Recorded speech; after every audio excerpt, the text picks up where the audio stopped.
اور کاش تم اس وقت کی کیفیت دیکھو جب فرشتے کافروں کی جانیں نکالتے ہیں کہ ان کے چہروں اور پیٹھوں پر مارتے جاتے ہیں اور کہتے ہیں اب آگ کے عذاب کا مزہ چکھو۔ یہ ان اعمال کی سزا ہے جو تمہارے ہاتھوں نے آگے بھیجے ہیں، اور یہ جان رکھو کہ اللہ بندوں پر ظلم نہیں کرتا۔ جیسا حال فرعونیوں اور ان سے پہلے لوگوں کا ہوا تھا ویسا ہی ان کا ہوا کہ انہوں نے اللہ کی آیتوں سے کفر کیا تو اللہ نے ان کے گناہوں کی سزا میں ان کو پکڑ لیا۔ بے شک اللہ زبردست ہے، سخت عذاب دینے والا ہے۔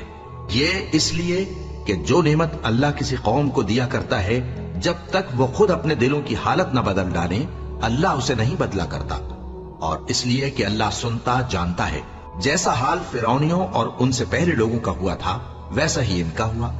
انہوں نے اپنے پروردگار کی آیتوں کو جھٹلایا تو ہم نے ان کو ان کے گناہوں کے سبب ہلاک کر ڈالا اور فرعونیوں کو ڈبو دیا، اور وہ سب ظالم تھے۔